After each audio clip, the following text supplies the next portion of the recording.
And welcome back to another episode of the On the Sideline podcast with Jackson and Kyle. I am Jackson, and I'm joined here, as always, by the man who has never said anything bad about Will Levis in his entire life. Kyle, how are you doing? That's right. We were both just so high on him. We both loved him in this preseason and all that. So, two of the biggest Will Levis fans just coming through this week. Yes, yeah, exactly. People don't know, right? We can just say that. Yeah. I mean, it's always a toss-up. Quarterbacks are about 50-50 anyways. So, we'll get to that. Good first start. Yeah, good first start by Will Levis. Also, apologies. Speaking of starting, apologies to everyone who was here at 9 o'clock Eastern, ready to watch the show. I put the wrong schedule date on the show. So I accidentally put the 9 o'clock date instead of the typical Sunday midnight date. So apologies to everyone who was confused about that. Yeah. I noticed the chat. Felt like I had to jump in real quick. And appreciate you. You were on top of things. I was not. It's all good. It's all good. We're still not hitting our peak. This is fine. We want our peak by the end of the season. We want to be like an NFL team, peak at the right time. So we're good. Yeah, we're like the Kansas City Chiefs. It's like, okay, we'll show some flashes early on, but we're not going to be at our best until late in the season, hopefully, is how this is going to go. As always, we start off with the Sunday night game. And this was an all-time clunker, I think, the Bears-Chargers. I mean, it went about exactly as expected. I don't even know why was this a Sunday night game, Kyle? It was a mistake. There's too much Justin Fields hype preseason. The Bears obviously have not justified that. And this game felt over basically from the first possession. I watched a lot of basketball tonight. This game was on my iPad. So that's basically how tonight went. Listen, this Chargers team remains one of the most frustrating teams, but they did what they had to do in this game. They went out and kicked somebody's butt that they're way better than. And they kicked butt from the get-go. Justin Herbert haters will say, well, it was only against the Bears defense, but he dominated this game. He was easily the best player on the field. He looked terrific in this one. Nice to have Austin Eckler back. I think that really is going to help the Chargers offense. And yeah, they came in here and they kicked butt and they went home. So that's basically how this game went. And a Quentin Johnston sighting. Hey, 5 catches, 50 yards, making some stuff happen finally in this one. Yeah, Eckler still had 1.9 yards per carry, which isn't ideal, but he also was their leading receiver with 94, receiving yards, which is, obviously a huge part of his game is doing both. So, Tyson Bagent might not be the guy. No, and he probably is just a good backup, and that's perfectly fine. There's not many people who, I don't think this game was all on Bagent. He obviously wasn't great, but at the same time, there's not the starter on this team doesn't succeed with this offense. It's unfair to expect Bagent to succeed just because he had one decent game. So, we dump on the Bears enough, right? We don't need to dump on this team again. It's not a very good team.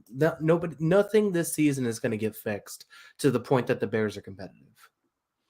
Yeah. Someone says in the chat, an effing 3-hour wait. Sorry, Noah. I appreciate you waiting for us. I apologize that you're waiting here for 3 hours on the page for us to go live. To open up with Bears Chargers, baby. Great for this. Let's go. We could do an hour on this game. But, so I do want to talk about this because, listen, it's still too early for the playoff talk, but it is getting to the point now where it's getting a little interesting. We're almost halfway through the season, Jackson. Yeah. I think we can do playoff talk. I don't think it's too early at this point. This AFC playoff race, which we all knew was going to be really competitive this season.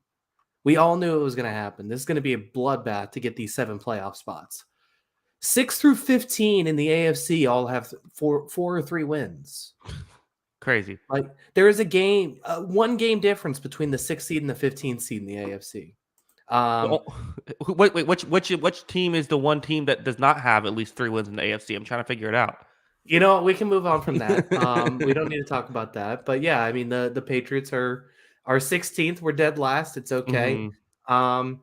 That's crazy too, because they don't seem like even the last team in the AFC still feels like a competent team. Yeah, I would probably take them over the bottom 3 teams in the NFC, which is crazy. Yeah, I mean, you could probably talk me into them beating New York too. So maybe the bottom 4 teams in the NFC. But yeah, I mean this conference is an absolute bloodbath, and maybe it is the right time for the Patriots to tank because they're not getting to the 7th seed in this division. Okay, well, let's focus on the AFC.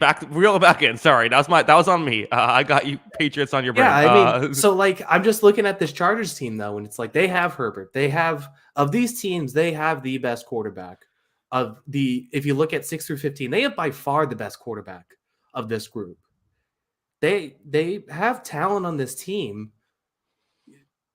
Is it a disappointment? Or I guess Burrow is actually still in that conversation. Yeah, he still counts, so but I forgot the Bengals are there. But yeah. So yeah, I mean Burrow and Herbert are by far the best 2 quarterbacks of this and grouping. And Will Levis. He might be there. Yeah. Looking at this, like, can this Chargers team make top 7? Is it a disappointment if this team doesn't make top 7, knowing how competitive this is? It feels like it's possible, but again, their defense has been really bad this year. I mean, there's so many issues going on with them. Their ceiling is certainly a playoff team, but it still feels like they're the same old Chargers right now. They're probably going to end up being in the hunt with the last couple games, and maybe they'll get in, maybe they won't. Yeah, it seems very possible.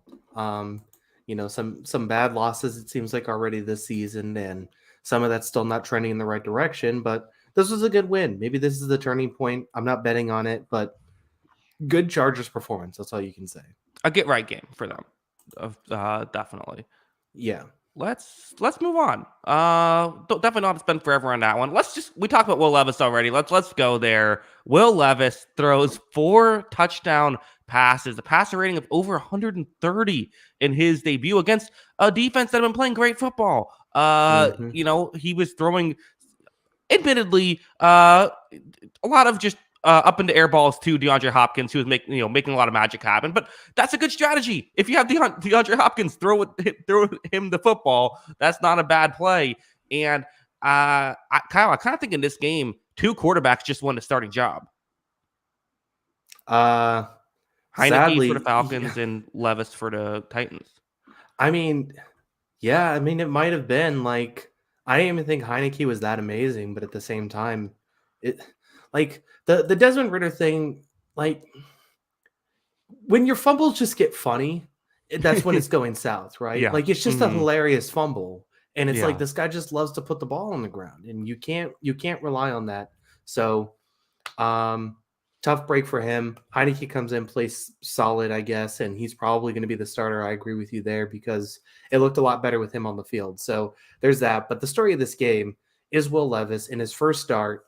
I did think he was awesome. He was awesome in this game. I think the big thing is, like, we'll see going forward because there was a lot of open players in this game. There were a lot of wide open passes. And even when they weren't wide open, like that first touchdown, DeAndre Hopkins is throwing the cornerback into the sideline and catching the ball for a touchdown. So that helps too. But the arm talent is 100% real. And this was what, tantalized a lot of scouts about this kid. He can throw the ball on a dart. There was one of those touchdown passes was like 40 yards. I mean, that might have been over 50 yards air yards off his back foot. And there's just not many human beings that can make that throw. So that throw was sensational. I mean, he has that arm talent that really pops. The ball explodes off his hand, that whole thing. We'll see how it looks going forward when he, faced a little bit of a stiffer test, because as good as this Atlanta defense has been, I didn't think they played that well in this game. We'll see how it looks, but you can't help but come away with saying this was a fantastic first start. Right. And it was, there were parts of it that were kind of Jordan Love week 1 against the Bears. Guys were getting wide open. I think Levis was better than Love was in that game. I think Levis, part of why guys were getting open was he was doing a lot of pump fakes and using his eyes to help guys get open. So he deserves credit for that. I also think that, unlike Love, who was missing throws, but then also hitting wide open guys, Levis did little things right in this game as well. It wasn't just those deep shots. Those deep shots were what kind of got the stat sheet to be what it is. But definitely an impressive first game for him. I don't know. It is still just one game. And, people did bring up that, Marcus Mariota had a very similar first game when he came into the league, a game I was in the stands for. It doesn't mean a lot, but it means something, and it was certainly very exciting. And I don't know, this is the most interesting the Titans have been to watch ever. Is this the most interesting game the Titans ever played? Ever played? I don't know about ever played, but this was the, this since Steve McNair was there. I mean, they were still a 1 seed one of those years, right? Like they've had interesting but they weren't. teams. No, they played better. They've been better teams and had better games. There had to have been more exciting games. Yeah, maybe. Yeah, I mean, Levis is definitely an infinitely more exciting quarterback than Ryan Tannehill. Right. So here's the question: what do you do next? This win keeps the Titans in the playoff hunt coming up to the trade deadline. There was speculation all week. They already traded Kevin Byard. There was already speculation all week about the Titans blowing this thing up. What do you do here? Do you double down on Will Levis? Try and make a playoff run with the kid? Do you put Tannehill back in to try and make the playoffs? What is the strategy next for Tennessee? I think you have to have. If it's me, I'm going with Will Levis. Will Levis played great. Ryan Tannehill has not been good this year. I don't see how you can turn to. I feel like if I'm DeAndre Hopkins, you can't sit there and be happy if Ryan Tannehill comes back in, right? Like you'd be really frustrated if that happened. You'd probably demand a trade if that was the case. They play Thursday against Pittsburgh. It could go completely off the rails, and the trade deadline just in a couple of days. But it's already been announced that they're not going to trade Derrick Henry. So I think you go for Will Levis, and if he sucks, then okay, he sucks. At least you know what's going on. It was also funny how Malik Willis came in and immediately fumbled the football, and it wasn't even really his fault. It was like a high snap. What are you going to do? Kenneth Lee says NFC South gross. Fair. We're not talking about that now. Oh, I guess we are. Yeah, Falcons. Fair enough. But yeah, this was. Hey, NFC South went 500 this week. That's not a positive sign, I think. No, yeah, I mean, I'm pretty cool with riding with the kids. See what happens. Let him play. Let him throw the ball. Let's see what happens. And there could be a team in the market for a quarterback this week. So maybe Tannehill's on the chopping block. I still think just have him go. I still walk across the field and go on the other sideline. Tannehill, go play for Atlanta. There's that one. I mean, Minnesota has to call, right? I don't know. We can get into that. I mean, that sucked. But I don't know what they're doing with Ryan Tannehill. That playoff spot's just there.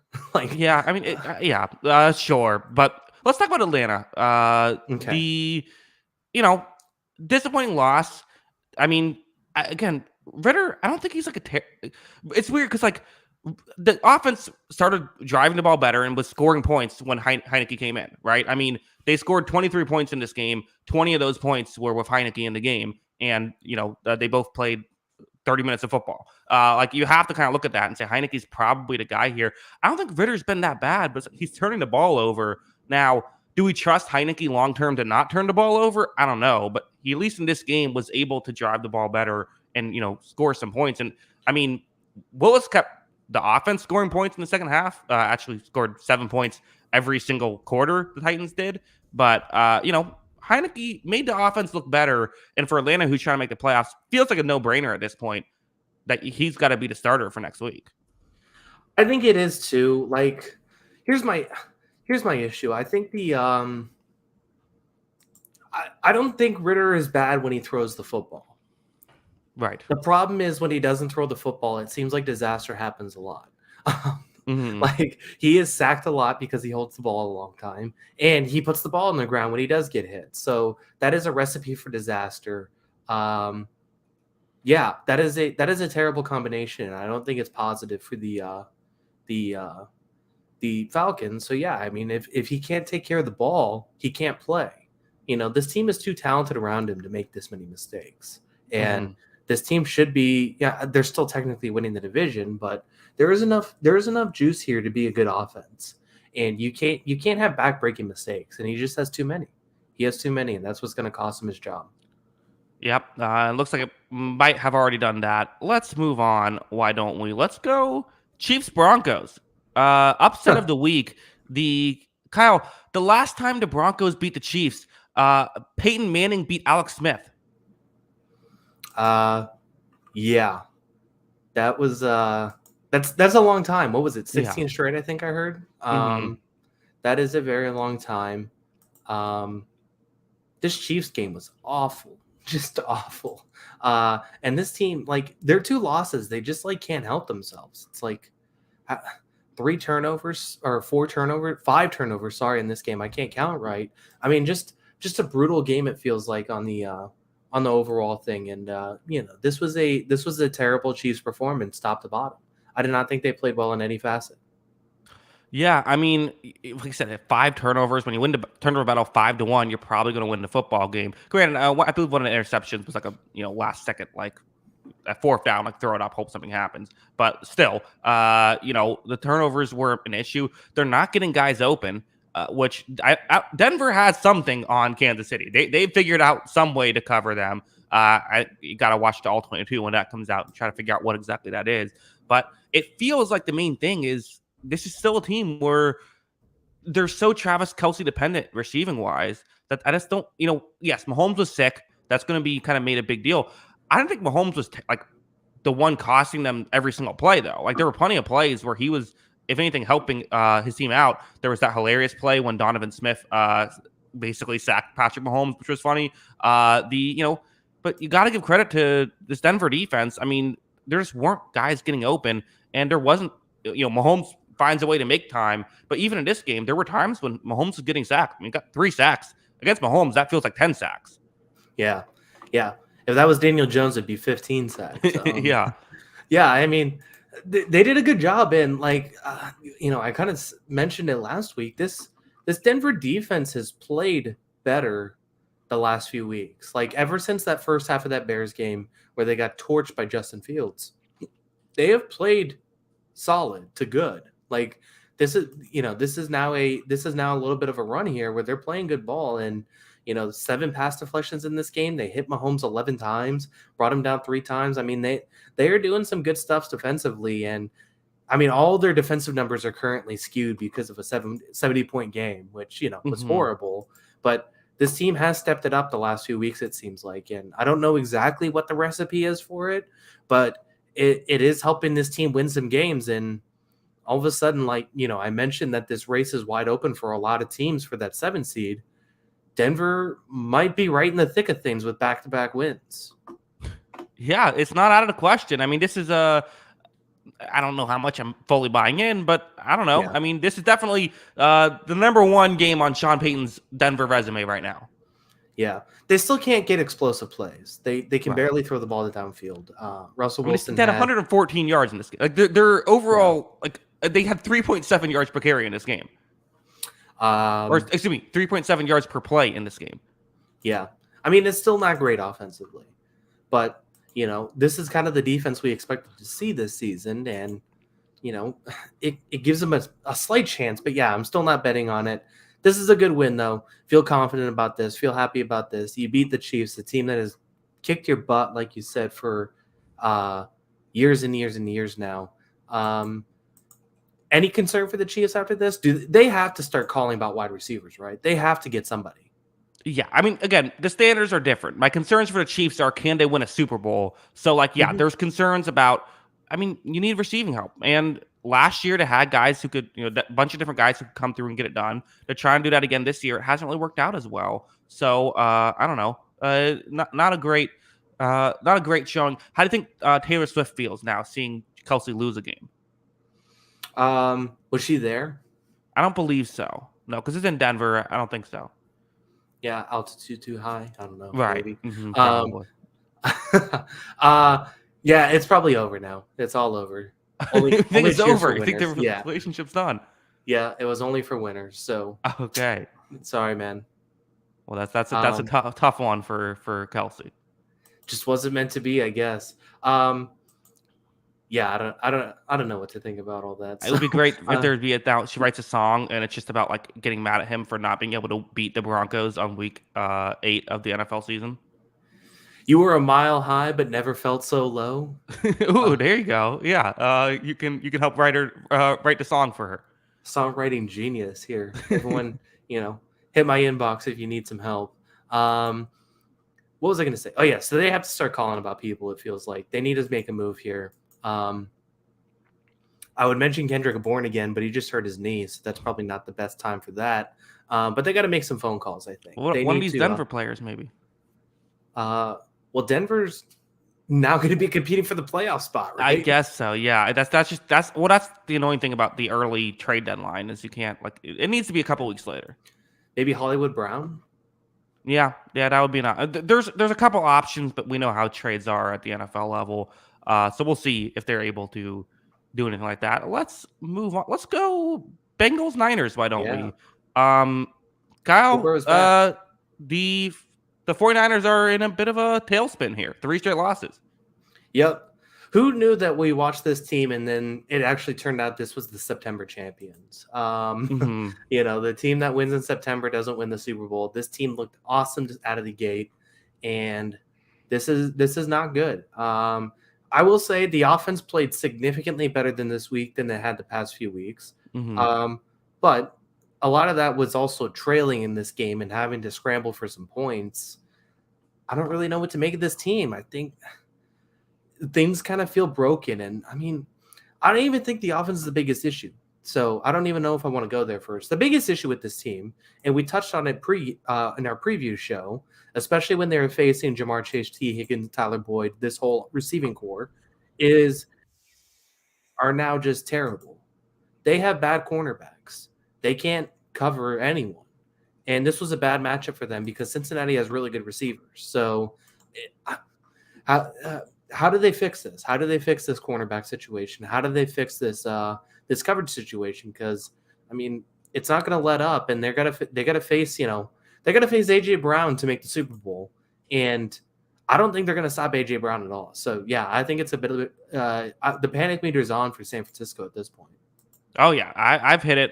Hit the panic button already. Brick Top with a super chat, a tip to talk extra long about Burrow and the Bengals. Yeah, we'll make sure we cover, give them their flowers as well. I do want to talk about the 49ers first, though, just because I think that's the more interesting side of things. For one thing, Purdy, an all-time great garbage time drive, when there was 30 seconds left, they just had 2 35-yard completions to add onto the stat sheet. That was pretty great. Several ways we could take this. For one thing, I don't think it's often great when Brock Purdy is the leading rusher. Usually you want MVP candidate Christian McCaffrey to be the guy taking things over there. Like you said, I don't know. The 2 biggest issues are still offensive line and defensive back for San Francisco. Trent Williams coming back is going to help them out a lot for sure. But it's also this is the 49ers, right? They're never going to be 100% healthy. And that's just also football in general is part of the issue of building a team around 5 superstars, or I guess in their case, 8 superstars. It's a couple of them are going to go down throughout the course of a season.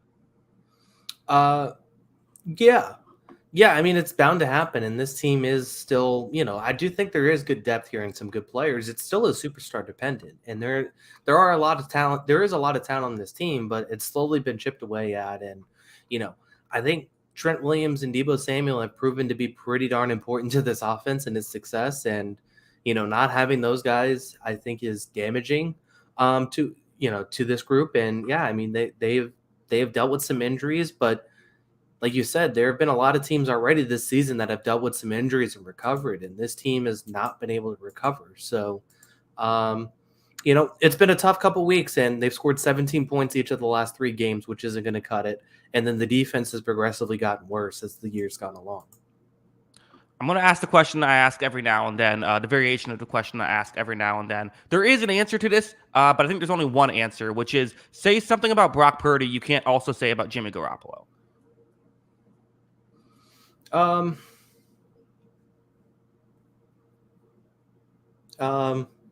a little more mobile. That's the one thing. More mobile, yeah. There is that. I don't know. It's hard to tell with this offense, right? Mm-hmm. The part of me does worry a little bit about we always get excited about the shiny new thing. If you remember when Garoppolo first went to San Francisco, we viewed him the same way we viewed Brock Purdy. The hype was pretty much the exact same. So it's I do kind of wonder a little bit. Not to say that he's a bad player or anything, but he wasn't good in this game. He wasn't. Yeah. Yeah. No, I don't think he was. I do think he's a little better off script, but at the same time, there's just not a lot of off script plays to judge. I mean, I do agree. Like, I still think Purdy's good, but I also kind of agree with the fact that I think a lot of quarterbacks could succeed in this offense. I still think that is true. So, yeah, I mean, he is cheaper. There is that too. So that's it's brought up PC Young. That's obviously a big part. Yeah. So, we'll see. He's finally getting punched in the mouth. We have to give him a chance to respond here. 3 losses in a row after all those wins. Let's see how he bounces back from this. I think that he still, has had good moments in each of these last 3 weeks. He's got to put together in a clean game. On the other side, Joe Burrow here, maybe he was just banged up to start the season. Maybe that's all that was. Because now they're looking very good. T. Higgins finally kind of had a T. Higgins day, 69 yards. Jamar Chase, 10 catches, 100 yards and a touchdown. He had a Jamar Chase day. He's been unreal this season. Logan Wilson was making a lot of plays defensively. The defense in general, I mean, we have to credit to the Bengals defense, right? Part of why Brock Purdy had a poor day was because this Bengals defense was playing well. But I mean, the offense looking like the Bengals offense again is definitely what's going to get you excited if you're a Bengals fan. Yeah, touching on the offense, like everything worked really well in this game. Burrow was fantastic, 4 incompletions, 3 touchdowns. This was easily his best game of the season, and I mean, one of the better games of his career too. He was just dicing this defense, and Jamar Chase has continued to put together a really good year. But this is the first week it really felt like everybody else was involved in this offense. Like you said, T. Higgins got involved. Tyler Boyd had a touchdown. Joe Mixon had some big runs in this game. I mean, everything seemed to work, and there didn't seem to be a mistake in the Cincinnati offense whatsoever. So, huge credit to those guys. And, Bengals look like the Bengals again. I mean, this team has to be put back into the contender tier, right? Like, this is what we wanted to see from this team as they got healthier. Yeah, and for all the talk we had about the poor decision to have the Sunday Night Football game this week be Bears and the Chargers, next week we have a doozy, Bills Bengals. I mean, that's what Sunday Night Football is made for. Yeah, that's going to be a lot of fun. So 2 of the best young quarterbacks. That was a interesting playoff game last year. So we'll see those 2 teams go at it, and this Bengals team seems to be firing on all cylinders all of a sudden. So,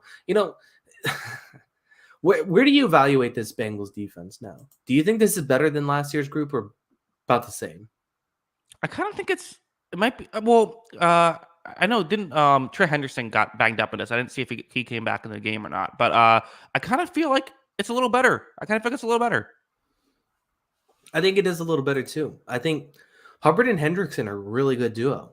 And that did not feel like a good move from the Bengals, and it just paid dividends for them. Hendrickson just got better, and those 2 have been really good. I think Cam Taylor-Britt's put together a fine season. Yeah, I mean, all of this put together, this is a tough unit. Lou Anarumo has to get a job. It feels like he has to get a job. I feel like this season, off season.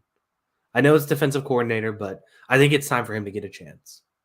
Sure. I mean, it would not be the worst hire we see out of D. My take on defensive coordinators getting hired, but if you're going to hire one, it would not be the worst guy to hire. I have one more question about this game before we move on. Kyle, God comes down from heaven and tells you, here's the thing. One of the teams that played in this game, Bengals or Niners, win the Super Bowl this year. And then he goes away. And you're like, wait, which one? And he doesn't tell you. Which one are you Which one are you betting all your money on? Which one are you betting the house on? 49ers. Okay, so good. I'm not wavering. Okay, I like it. Hope you don't lose the house there, Kyle.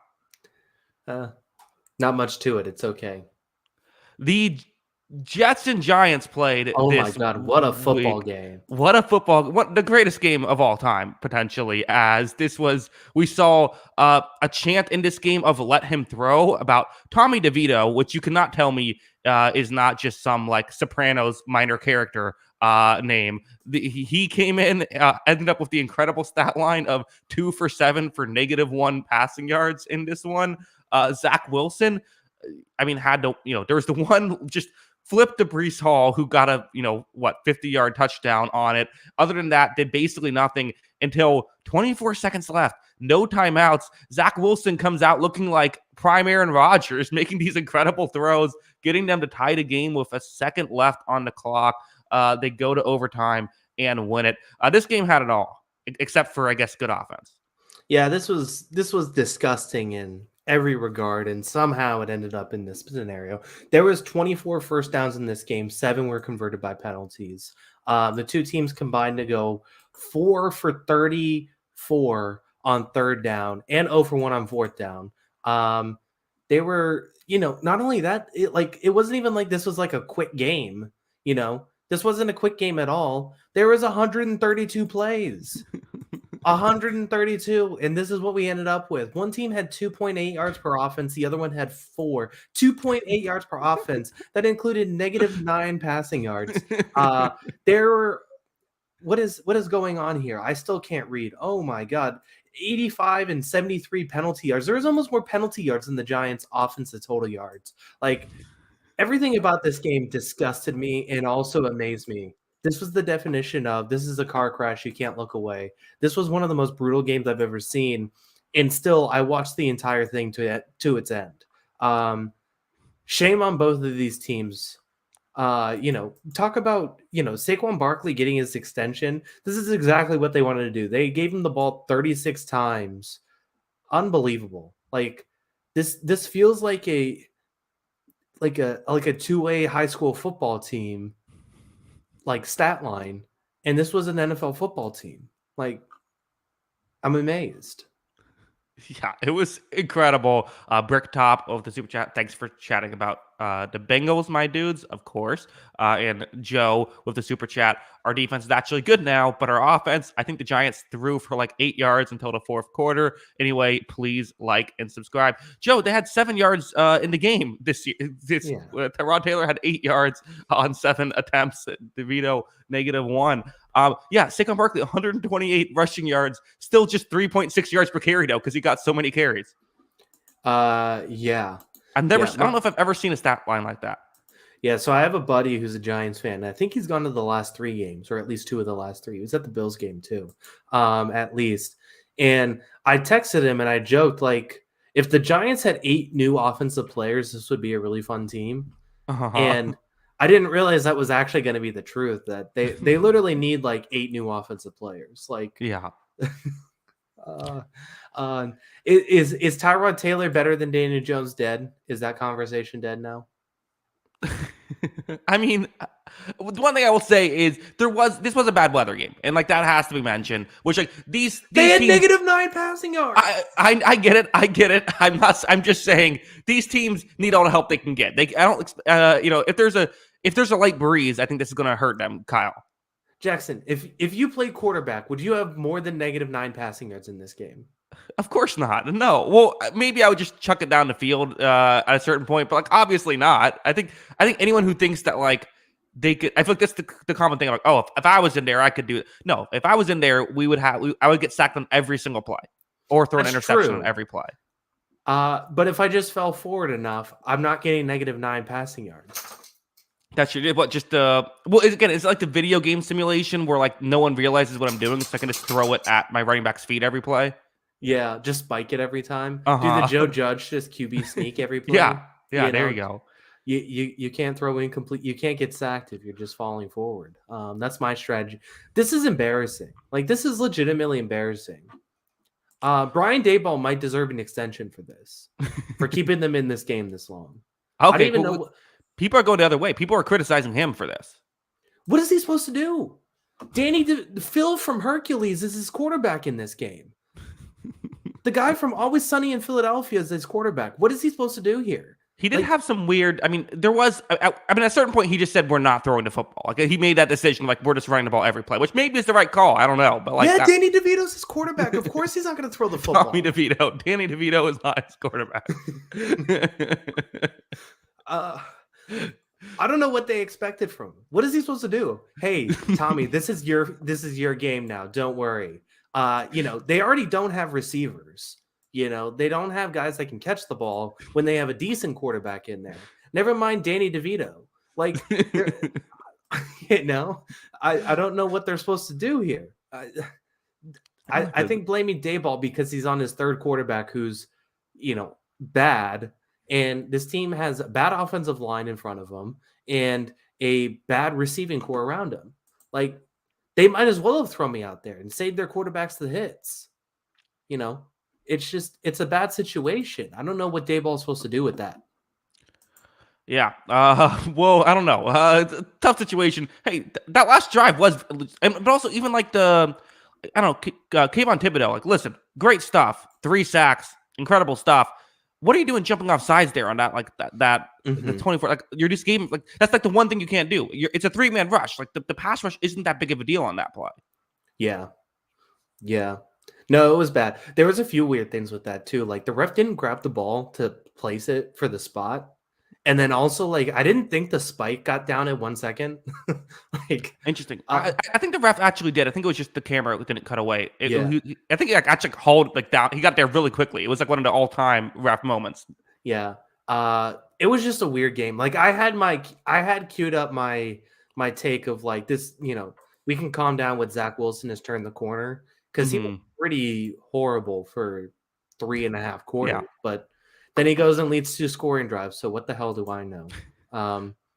He's better than Danny DeVito, so I'll give him that. Probably better than Danny DeVito. It seems reasonable. Also, I'll have to mention, last thing I have to say, the Brian Daboll going for the field goal at the end when I believe it's a 4th and 1.5. One day, when you're up 3 points, which weirdly would have mattered, which kind of felt like, why are you even going for a field goal? What's the difference? Being up 3 or 6. Turns out, they were able to get down the field in 24 seconds. And then obviously you got to make that field goal too. But just wildness going on. Yeah. I don't know. Like, you figure your defense isn't giving up a touchdown in 20 seconds, right? And especially at well they played. It's tough. Like, you say you put the game up 6, you probably have it in the bed. But at the same time, the first down obviously wins the game too. So, I don't know. I always find those tough to judge. But yeah, I mean, that was an opportunity to go for it. Yeah, tough situation going on in New Jersey. Let's go to let's go Browns Seahawks. This was an interesting game, as I was all ready for my take of Browns once they start having to play in normal weather. Look at this defense giving up 17 early, but nope. Then the Browns defense did very much come back to life. They pitched a shutout from after going down 17-0 all the way until the final drive when Jamal Adams' helmet was the key figure here, getting the tipped pass resulting in an interception for a short field. Geno Smith, who didn't have a great day, was able to get the drive at the end to get the Seahawks to 5-2. The division-leading Seattle Seahawks here at 5-2. The division-leading Seattle Seahawks, indeed. This is the most frustrating team in the league right now. It feels like at times. Like, which one? You need clarification. No, the Seahawks. Like, we know who the Browns are. They're a solid team with a terrible quarterback situation. The Seahawks, we've seen this offense be really good, and we saw it again to start this game. They dropped 17 in the first quarter, and it's just like, I don't know why do I feel like they always leave a lot to be desired, even if they're winning these games? Like, I feel like this team should be I think the best version of the Seahawks can beat the Cowboys and maybe even beat the Lions. But for some reason, we're just not seeing the best version of Seahawks for 60 minutes. I think a lot of it's been Geno has been really shaky this year. I mean, he's had some. He's looked like the old Geno, but he's looked like the really old Geno too, right? Like he's had this inconsistency this season. I don't think he's looked as good as he did last year. Like, those 2 turnovers, like that was a big part of what kind of kept them down in this game for as long as it did. So. Wonder working at their best, it can be really good, but it's just he has to stop turning the ball over. It's really what it comes down to. Yeah. And it's like a lot of these throws just aren't good throws too. Like obviously, even these PJ Walker interceptions, you could say were kind of fluky in some regard, even though Walker did not have a good game. Don't get me wrong. Right. But yeah, I mean, they were just, there's just some bad throws in his repertoire right now. And, it could be a little bit of back down to earth, but there's also still the good Geno Smith in there. And we've seen too. It's just, very inconsistent, it feels like this season.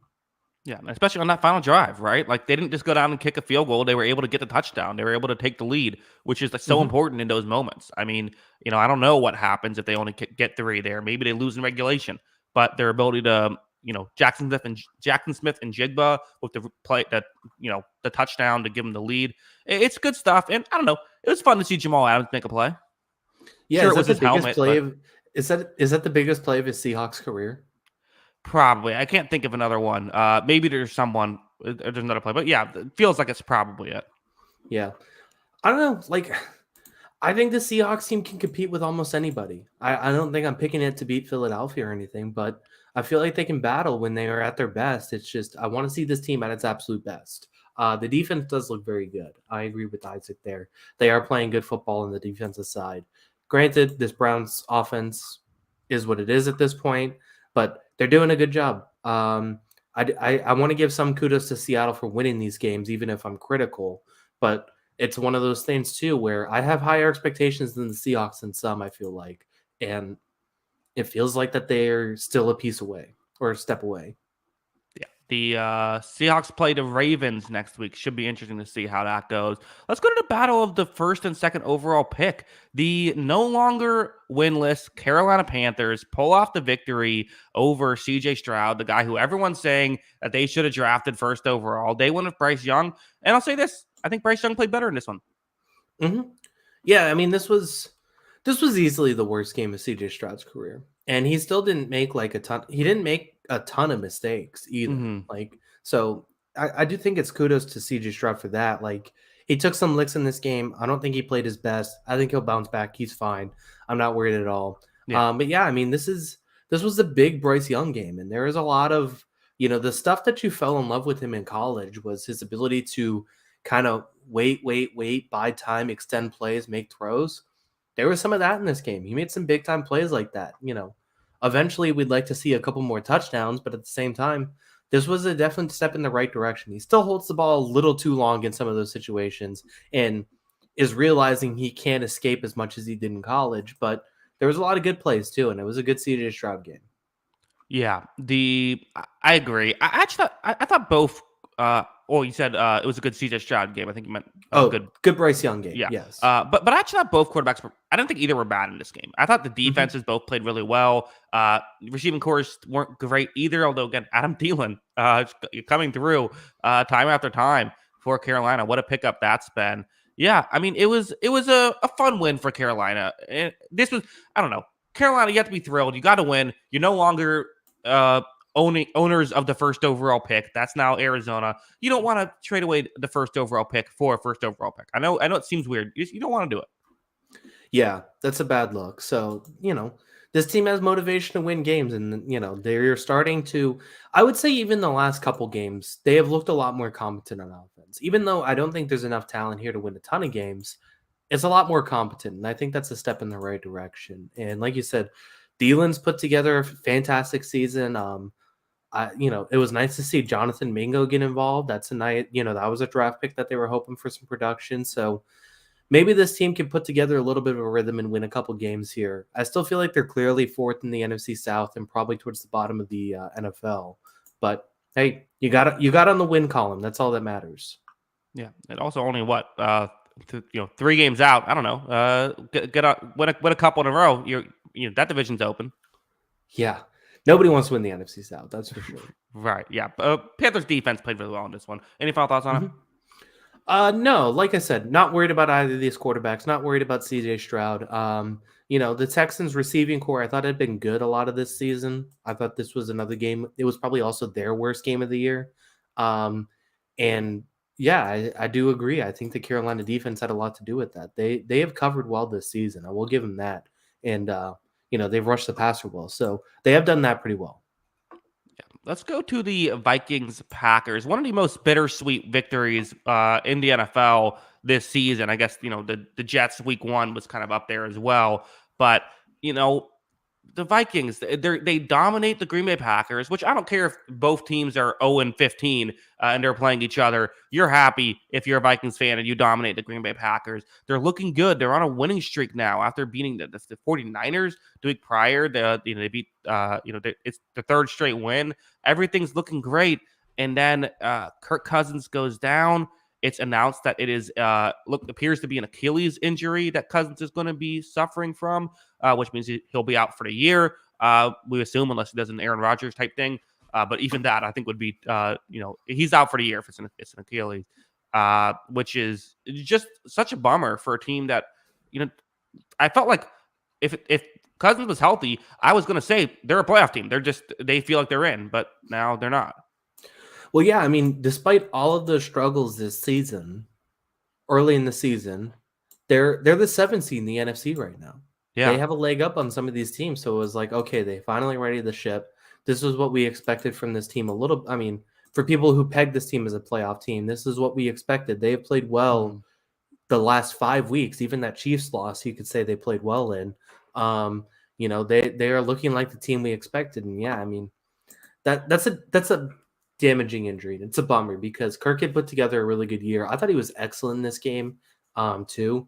And this was one of his better games of the season, and it really does stink. So I do feel for Vikings fans in this one because I was lowering your team this offseason. You had started to put it together. It looked like you were going to take that 7 seed for sure.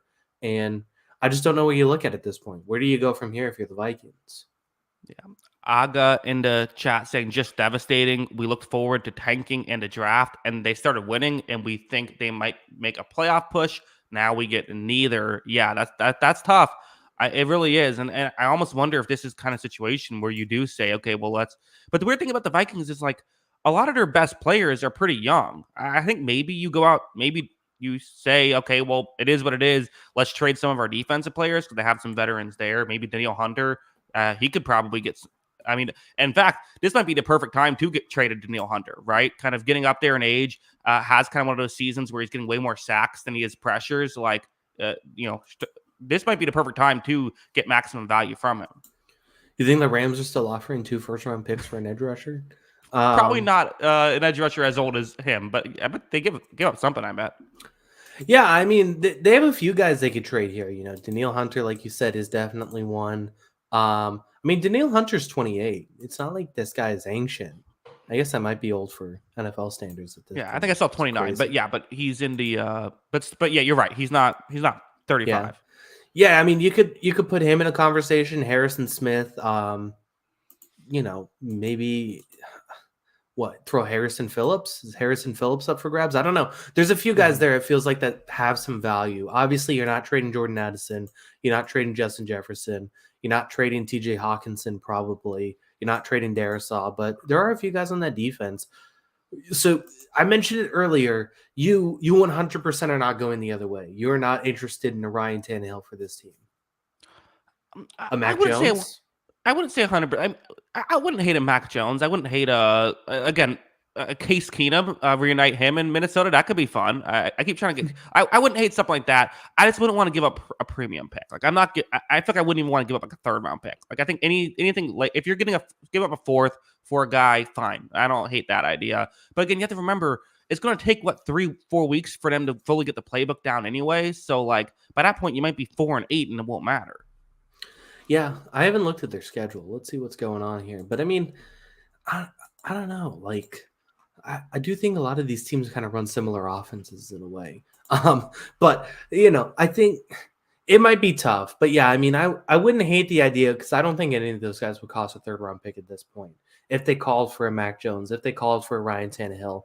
I mean, I continue to say Jacoby Brissett's good enough to be a starter too. Like, if they called for someone like him, one of those guys might be able to kind of save the season because, I mean – we'll see about Jaren Hall. I'm not really convinced Jaren Hall is going to be able to save the season. So, maybe it doesn't work out. But, yeah, I mean, it's tough because not only that, like if you look at their upcoming schedule, at Atlanta, home to New Orleans, at Denver, home to Chicago, bye week, at Las Vegas, like those games are all winnable. Like before you got to end the season with at Cincinnati, home Detroit, home Green Bay, at Detroit. So that's a little tougher down the stretch with 2 Detroit games in Cincinnati. These 5 games are going to be crucial for Minnesota to make that playoff push. So I don't know, man. It's really tough to look at, could an Aaron Rodgers, if he's healthy, be, Right. Well, I was going to joke. Maybe, I don't know, call Brady, see what he's doing. Yeah. Phillip Rivers, Carson Wentz. Carson Wentz. I'm done. That's the move. Carson Wentz. It would be interesting to see if they brought in someone like that. I mean, I still think I'd rather just trade for Brissett. Yeah. Can Brady even play for the Vikings? Doesn't he own the Raiders or something like that now? Oh, I think you're. I don't know how to. Maybe we'd have to. I don't know how it works, but I mean, his stake is probably less than $1 million, so I don't think it's that big a deal. But I'm just curious. Less than $1 million, chump change. I know, right? Mm-hmm. So, all right. Well, we even talked about the Packers. Packers stink. Yeah, they're really bad. I feel like our brains can't handle, because the Vikings were only 1-point favorites in this game, which is why I locked them up. I feel like our brains just can't comprehend the Packers being bad. Yeah. What do we think of Matt LaFleur now? I think he's a good. I don't know. I think he's a very good play caller. Like, again, if you want to say he was only good because of Aaron Rodgers, well, Aaron Rodgers had some of his best years with him. It's possible he needs a good quarterback to make his scheme work, which can be said about a lot of offensive play callers. Yeah, that's probably true. Man, it's hard to figure out what this team. I mean, they need a lot of help on offense. They really do. But it's like that Arthur Smith thing. I mean, Matt LaFleur has to be thrilled that Arthur Smith is coaching, because he gets no criticism for not getting these guys the ball who are their best players. Like, Aaron Jones feels like he's hardly ever on the field. And I mean, Christian Watson did have 8 targets in this game, but it feels like sometimes you just got to get your best players the ball in some situations, and they just don't. And it's also probably a bigger problem that their best players are Aaron Jones and Christian Watson. Right. I was going to say, there's a bit of a difference between Kyle Pitts, Drake London, and Bijan versus Aaron Jones and Christian Watson and Jaden Reed. Not quite the 3-headed monster you're hoping for. That's fair. Yeah, I would agree with that. Yeah, I like Aaron Jones, but it is what it is. Jordan Love, I don't know, might not be the guy. Still young. Still, we got to see how it goes. Hasn't looked great. Yeah, his QBR is 17 today. So not ideal. No, but again, he's young. They're going to give him another year. But you've got to, it's we've done that the conversation to death. We all know how that goes. Let's move on. Why don't we? Well, let's go. How about? All right, let's go to your team. Why don't we? Patriots. They kept it in it for a second. This game was looking interesting. They were feisty in this one. They were plucky. The plucky Patriots. Yeah, I mean, they took a 7-0 lead. They had a little bit of momentum, and they had a chance to go into the half down. What was it? 14-10 possibly. And Mac Jones made just an awful throw. I mean, it's tough. It wasn't a good throw. He hung the ball on the sideline. It was a long throw to that sideline. He hung it up in the air. I think Jalen Ramsey made an excellent play in this game. And, I think Next Gen had a stats where Jones was basically good when he threw it to the middle or the right side of the field and horrible when he threw it to the left. A lot of that had to do with Jalen Ramsey being out on the left side of the field. So anyone saying that Jalen Ramsey is not a good corner had to go watch this game. He was excellent. That was extremely damaging, because that changes it to a 2-score game, and this team is just not built to come back down 2 scores, and especially not to this Miami offense. So, I didn't even think Tua played. Tua's numbers look good. I didn't even think Tua played that well in this game.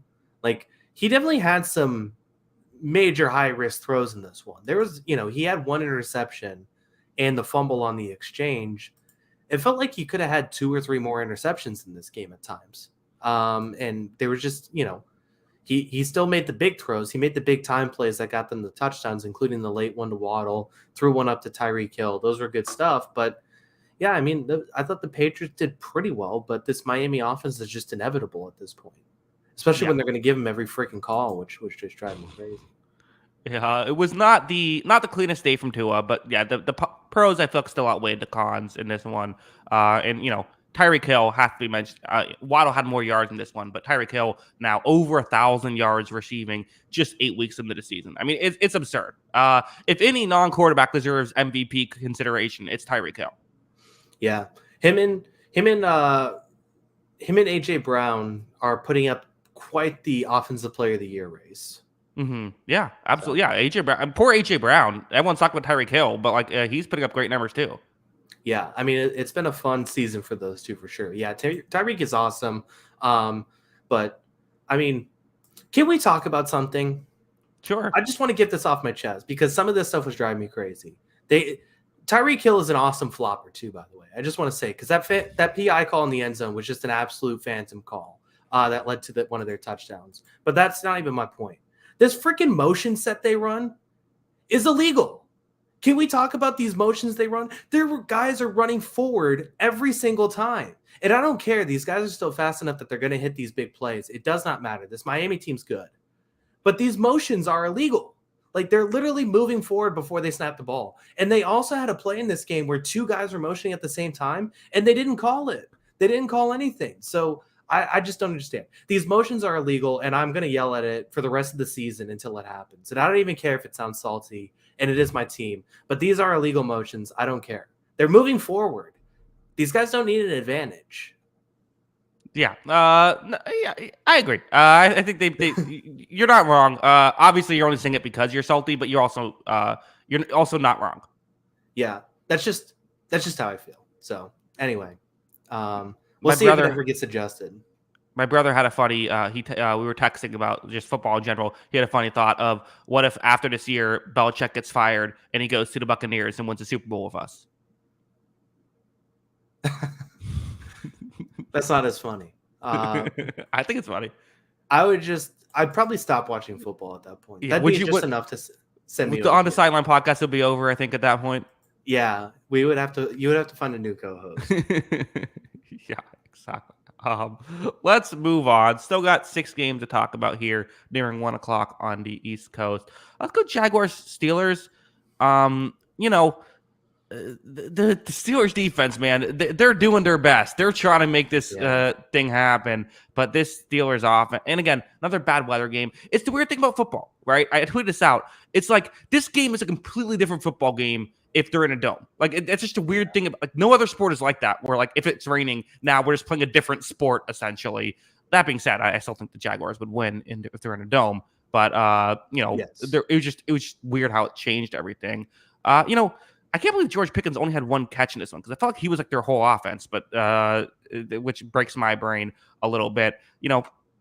Pickett came in, he wasn't.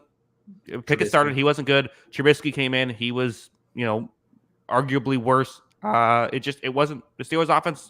It's not good enough right now.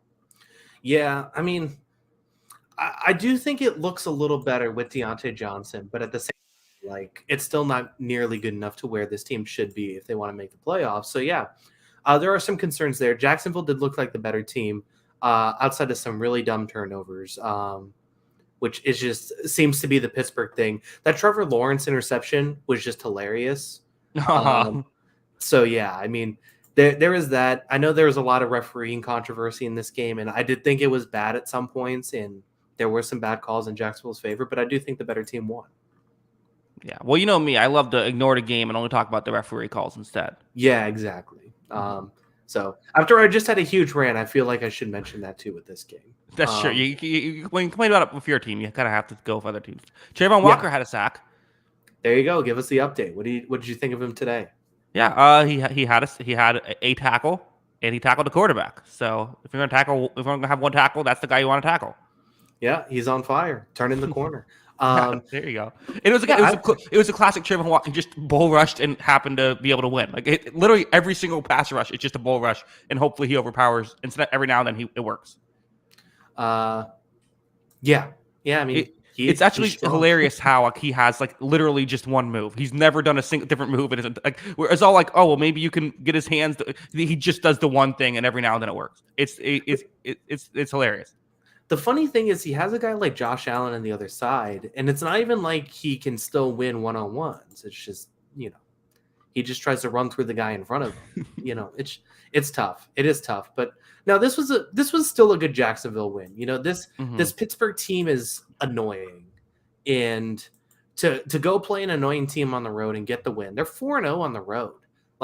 And the same thing, like Lawrence, I thought he had some bad throws in this game, including that interception. Like, he had some sloppy plays in this one. They had some unfortunate turnovers, but I did think he turned around and made some big plays too in the second half. So I think it's credit to those guys. This is a young team trying to figure out how to win, and this was a good win against a annoying team. And I say annoying in the most endearing way possible, by the way, because this of course, yeah. I mean, that's what this team has been for the last few years. So yeah. It's weird. So every division leader in the AFC East, or excuse me, in the AFC right now is 6-2. So there's currently a 4-way tie for the second best record in football. It's the Dolphins, the Chiefs, the Ravens, and the Jaguars. I still feel like the Jaguars, they've been a bit underwhelming despite their good record. Despite the fact that they've been way better to start this year than they were. Remember last year they were awful until they finally turned things around 2/3 of the way through the season. Bye week next week. Seahawks. What's that? They're the AFC Seahawks. Yeah. I kind of feel like the record is good, but the overall, it still doesn't feel great. In 2 weeks, they have a bye week next week, and then they play the 49ers. So it feels like that's a real test. Yeah. It's just an interesting team because it's like a team that had high expectations, similar to the Seahawks, and the record is living up to that expectations, but the process is not. But I also am I'm just struggling with the fact that it feels like nobody's good. It feels like legitimately nobody's good this season. So we just saw the Chiefs lay the biggest dud. We saw the Bengals sleepwalk through September. We saw the Dolphins have some duds against when they play good teams. We've seen the Bills we'll get to them in a second. I don't know what to make of it. And, it's just you go through the list and it's okay, Philadelphia got to win this week. And, it was kind of an unconvincing win again. But is anybody good this year? Is there any great team? It's also one of those things too, where it's I think we forget the Chiefs had duds last year when they won the Super Bowl, right? You're not going to play 17 great weeks. So that's kind of always what makes football so interesting. Let's move on. Unless you had anything else you want to add to that. No, we're good. Let's go Eagles balls. Kyle, I was very frustrated watching this game because you locked up the Philadelphia Eagles -6.5, and all game it looked good. It looked like we were gonna, the Commanders were gonna win this one. All of a sudden, Philadelphia comes roaring back. I don't know why we're really putting Emmanuel Forbes on AJ Brown still again. What's going on, Ron Rivera? But the most frustrating thing at the end of this game, Washington scores a touchdown. They were down 14. They score a touchdown and elect to kick the extra point instead of going for 2. Ron Rivera should be fired on the spot, Kyle. Yeah, that was a bad call. I knew that would drive you crazy too. So never a doubt, baby. Never a doubt. This was a weird game because Philadelphia dropped 38 points. Their offense had, let me look at the total yardage here, 374 yards. 6 yards per play, all of that looked pretty good. They were 8 of 13 on third down, 101 on fourth down. They continue to convert the fourth down. I mean, the tush push didn't work this game. That was one time it didn't work, right? Eagles below league average now on the tush push. Yeah. Oh yeah. So yeah, I mean, I just look at that and it's all this stuff worked, and they still had all these plays. And I just don't know what to make of this team sometimes. There are a lot of shouts from Eagles fans about how frustrating this offense can be. But when you have AJ Brown playing like this, the play calling might not matter. He is a one-man wrecking crew, it seems like, in this offense. Outside of Tyreek Hill, him and Tyreek Hill are probably the two most singularly impactful offensive non-quarterbacks, maybe just non-quarterback football players in general this season. And he's been sensational. Yeah, AJ Brown, 939 yards on the year through 8 games, so he has a chance of 2,000 as well. He's knocking on the door if he can keep this going. Again, we'll see if it happens. Devonta Smith had 99 yards as well, so again, he's kind of been up and down, but him getting going is key. Julio Jones with a touchdown, so there you go. Again, all this talk about disappointing. They've scored 38. Jalen Hurts had 4 touchdowns in this one passing. This was I don't know. The offense was fantastic. and they fumbled twice inside the 5. I mean, the Eagles' offense was not even slowed down in this game, except for one day. Like again, the tush push was stopped. They fumbled the snap. Like, well, like it's not like they were like stopped on the play. Yeah. I mean, I do think I was on the right side of this game, even though the Commanders had the shot at the end. Like, I mean, the Eagles could have dropped 50 in this game. You're right. So, definitely a frustrating game for in ways for Philadelphia, but they were the better team and they continue to look like maybe the best team in the NFL. So, not reason to complain about that. I will say, like, for as good as their secondary played, a couple weeks last week, it played probably equally terribly at times this week too. Like, Washington got going early and often, it felt like, in this game, and had a lot of success, and then towards the end they got going again, but just kind of like it just felt like a weird game for a team to win 38-31, to feel like, well, some of this stuff didn't work. Yeah, and it's weird where it's like, I don't know, it's the same thing with Washington to Philadelphia. It's the same thing we talked about with Denver to Kansas City. It's sort of like sometimes you just like you have something figured out. I don't know what it is, but it seems like Washington has something figured out with the Philadelphia Eagles defense. Yeah, it really does feel like it. So, kind of a weird game. I don't really know how I feel about Washington still. I don't think they're going to win a lot of games where they throw it 52 times to running 16 times, but good job by Philadelphia responding after a slow start. Do you think they trade Chase Young or Montez Sweat? I would bet Chase Young before Montez Sweat. Okay, yeah, I could see it. I don't know. I hate the trade deadline being. It's halfway through the season. They're still like Commanders. You're 3-5. If you don't want to like sell right now, Yeah, especially the Vikings might drop out here. Like, the thing that's weird is, like, I think Chase Young's good. Like, the 5th-year option. Like, can we, just touching on this, like, the not picking up the 5th-year option thing for a guy who was regarded as one of the best defensive end prospects. Like, it's just weird. Like, he was hurt, but when he's played, he's good. So I don't understand the idea of trading him and not picking up his option and everything that the Balls have done with this Chase Young situation leading up to this point. Well, part of it too is the 5th-year option has kind of changed where like it's almost if you've been to a Pro Bowl, it's almost similar to like what a franchise tag is anyway. So I think that's probably because he has had those accolades earlier in his career. I think that would probably be the reason for it. Yeah, I mean, maybe it feels silly to let him go at this point, right? Yeah, I would try to keep him in the building, I think. Let's move on. I would say I don't think they trade him, but let's go Ravens Cardinals. Kyle, good win for the Ravens. It's weird where you look at the final score and you might think it's like a offensive slugfest. This was a defensive game throughout up until the 4th quarter when things got weird. Lamar Jackson, maybe not perfect, but did some nice things. This offense clearly shows the potential it can have, although, again, you would like to see more yards and all that stuff. But still, I thought that maybe it's shown flashes of being a more complete offense than we've seen in years past. Certain things that they've gotten beat with in the past, they weren't getting beat with in this game. Why is Nelson Agholor the guy trying to catch the onside kick, Kyle? What are we doing? Why is he the guy? Here's the guy. Okay, guy you need to trust their hands. We're going with Nelson Agholor. The whole thing about Nelson Agholor is a pretty good receiver who just can't catch the football. Why is he the guy? Yeah, that was a bold call. I don't know. This felt like a classic Ravens game, right? Like I even mentioned on Wednesday, like they had this awesome performance, and it feels like they're sleepwalking through the next game, and it definitely felt like they were sleepwalking. The Cardinals just do this thing again. It was weird overall, but yeah, I mean, they did enough to win this game. And like you said, Lamar did some nice things. It just wasn't a very explosive day, felt like, for the Ravens offense.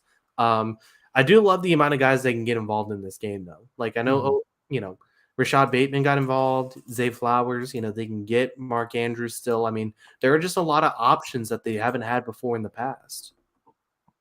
Yeah, I completely agree. Also, there's a play where Trey McBride, who had 95 receiving yards in this game, also had a touchdown. On the touchdown, it was like, so he got the ball inside the 5, and then there was sort of like those, everyone's pushing, trying to get him further. He was like stopped for like 5 seconds, and for some reason they don't call it, and eventually he gets forward and gets a touchdown, and they're like, well, I guess it's a touchdown. Why aren't we blowing these plays dead?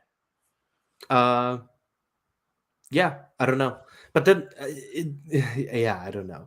Like, it seems like that the forward progress thing has been weirder than ever, right? Like for some of these plays, especially. So, I don't know what to make of this game. Like the Cardinals are still bad in my mind, and the Ravens are still good, but it felt like this game was a lot closer than it should have been. Yeah, well, and again, and it wasn't too, right? I mean, it was a blowout until because it was what 31-7, 31-14, and it's like, okay, this feels right. This feels like what it should be. And then, no, it was a little bit different than that because there was a 2-point conversion try, but whatever it was, it was 24-15 and then 31-15. That's right. Yeah. You are right. The Ravens could have, I think, gone away with this a little bit. And hey, for the Cardinals, this is what you want, right? You're looking competitive, but still losing games. You had the first overall pick now. This is, again, maybe you want to keep Kyler, but then you can trade, Caleb Williams for a King's ransom, right? So you're good either way. Yeah.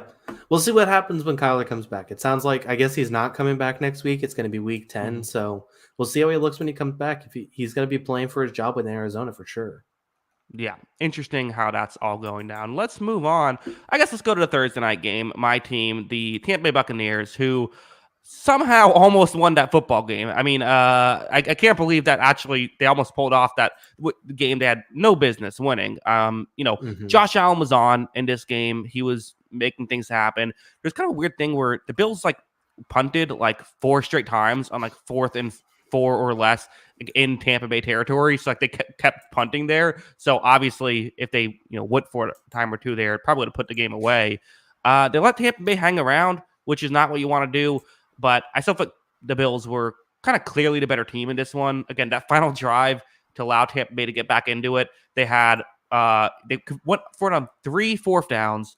2 of them got extended due to penalties. One of those penalties was the play was basically over, and then a Bills player got Baker Mayfield's face mask, which kept it going. And then on the other 4th down, it was a bomb to Mike Evans. The ball bounced off a defender's helmet. Mike Evans caught it, got a touchdown. Then on a 2-point conversion, no one was open. Another ball bounced off a Bills player, and they converted it. And then somehow they get the ball back, nearly convert a Hail Mary. Hard to feel too much like we, the Buccaneers did not deserve to win that game. The Bills deserved to win it. And, kind of due to flukiness, I think it was competitive at the end. Yeah, it was just bizarre, right? Like you said, it felt like the Bills were a significantly better team, but yet there we were sitting. It was 3rd and 5 on the Bills 28. It's like the Bucs get a chance to stop and win this game potentially. So that was definitely bizarre. And the Bucs, they, like you said, I don't even think the defense played that well in this game. Josh Allen had his way with them at a lot of this game, but I thought this was a bad Sean McDermott game, honestly. I didn't agree with a lot of those decisions. I think you got to be aggressive, especially when Josh Allen is playing at this level. This is the kind of Allen you want to see when it's at his best, and you got to rely on your quarterback in those spots. It felt like they could have at times. It felt like drop 40 in this game, and they just didn't really. They weren't really aggressive enough, and it continues to be a baffling team because they should have blown this team out, and they almost lost it. Can I give my salty take of the week? If you gave yours, I'll give mine for my team losing. Yes, go for it. The schedule, because we won the division last year, we have to play the Philadelphia Eagles, the Buffalo Bills, and the 49ers. No one else in the division has to play any of those teams. Yeah, I mean, this is kind of how they do it, though. I don't know. It usually doesn't end up mattering. This year is one of the years where it really matters. Yeah. The tough thing is usually the team that wins the division is good the next year. Right. And, the Tampa Bay is not in that position this year. So, there are a couple, so this team now, where are you at? Three losses in a row where it felt like this team might win this division. There are some games on deck here. Where does Tampa Bay go from here? What is your goal?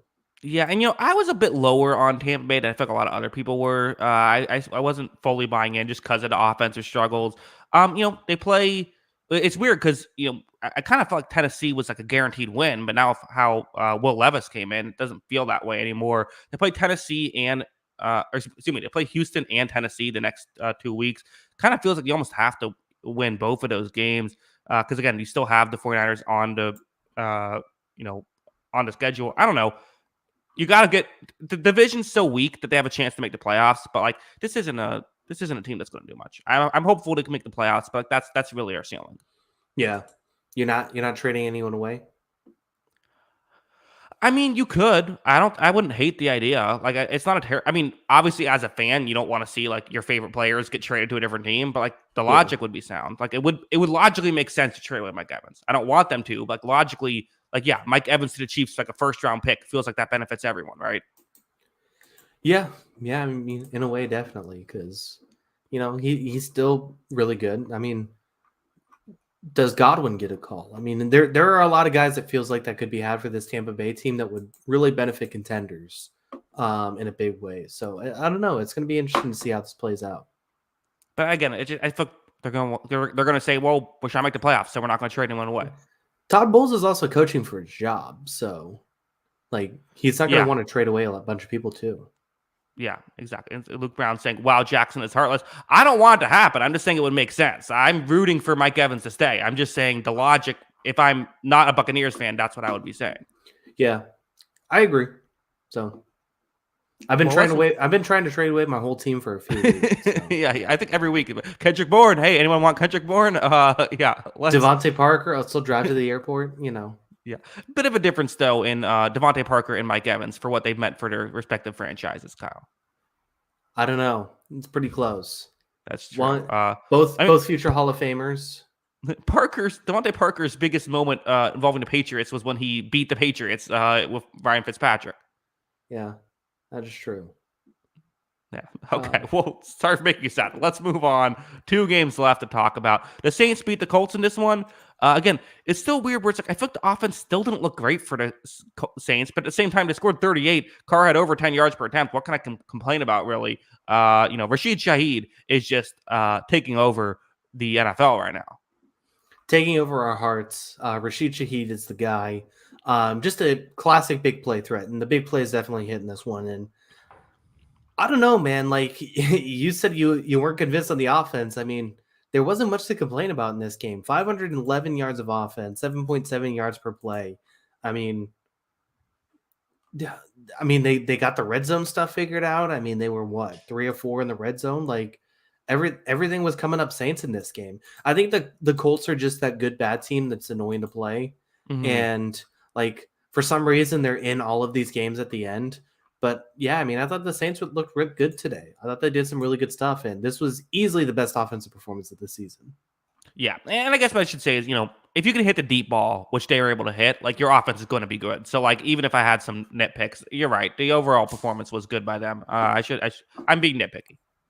Yeah, that's fair. It's the Saints division. The Saints should win this division. They should. And Carr should play like this more often. And, they should, with Michael Thomas and Rashid Shaheed and Chris Olave, they should be able to do a lot more with this team. But let's see if we can get it more than 1 week. Let's see if we can get it multiple times. That's what we need to see. Also have to say, Kamara, the numbers weren't great. He had some really key plays in this one, though. Yeah, it kind of feels like that's always just who he is at this point. Like he's going to end up with like 3.5 yards per carry, but he'll have like the 2 biggest catches in a big touchdown run. Like, well, I was thinking about Kamara too. It's like it feels like he's the guy where it's like, we talk about who are the exceptions, like the Christian McCaffrey. He's like the exception to the running back rule. I feel like Kamara is the exception on like 5 games a year, right? Like he's not like every single game the exception, and like he's the guy who's going to take over a game, but like he will be on like specific games. Yeah, I mean, he's not nearly at his peak anymore, right? Like that's very much what I mean. Yeah. I mean, he still has the juice in him, and he's still one of those guys. He is so tough to tackle, and I can't really explain it other than it just seems like he has amazing balance. Like this guy should be a gymnast because there's nothing like physically defining about him that's like, wow, this guy makes sense why he's really tough to tackle. It just seems like he bounces off people and is perfectly fine all the time. Yeah, right. It's someone's. I mean, Kamara had 100 yards and 2 touchdowns. I guess but only what I meant by not the best statistical day was only 3.5 yards per carry. But I agree, he was very good in this one. Yeah. Positive signs for the Saints. You have to feel thrilled after this game for sure. This was a good win. John Taylor looked good in this one as well. 7.9 yards per carry. He's back all of a sudden. Colts weren't able to win, but still put up points offensively here. Yeah. Him and Zach Moss are a tandem, and Minshew's like fighting for his life. It seems like when he plays quarterback, right? Like it's like he'll have these amazing plays, and then he'll have these plays that are just hilarious and look like a backup quarterback, and it just feels like he is like Nipsey Hussle grinding for his life out there. It's weird. Yeah, interesting stuff for those two teams. Want to move on to the last game of the week? Yeah, let's do it. Let's do it. Rams, Cowboys. I have to say with the Cowboys, like, I've criticized them of like, well, they're front runners. They only do well when things are going well. At some point, we do have to give them credit for like when they beat a team, they destroyed them like they did in this one. Yeah. I mean, they are dominating. They definitely love to dominate teams. I mean, they have what, 4 20+ point wins, 2 of those 30+ point. I mean, that's impressive. That is really impressive. So yeah, I mean, there is something to that, and the best version of Dallas can beat everybody, right? We're just never betting on the best version of Dallas and like ever. Like you can't predict it. It just happens and you appreciate it. Yeah. It's just and like I feel like their special teams, John Fossil, someone should throw like $10 million a year at that guy. I feel like every single time, somehow like his special teams units are always like getting like these like splash plays on special teams. Yeah. I mean, they continue to do a whole bunch of stuff. Like, so here's my hot take from this game. Okay. Is there that much difference from Deron Bland to Trevon Diggs?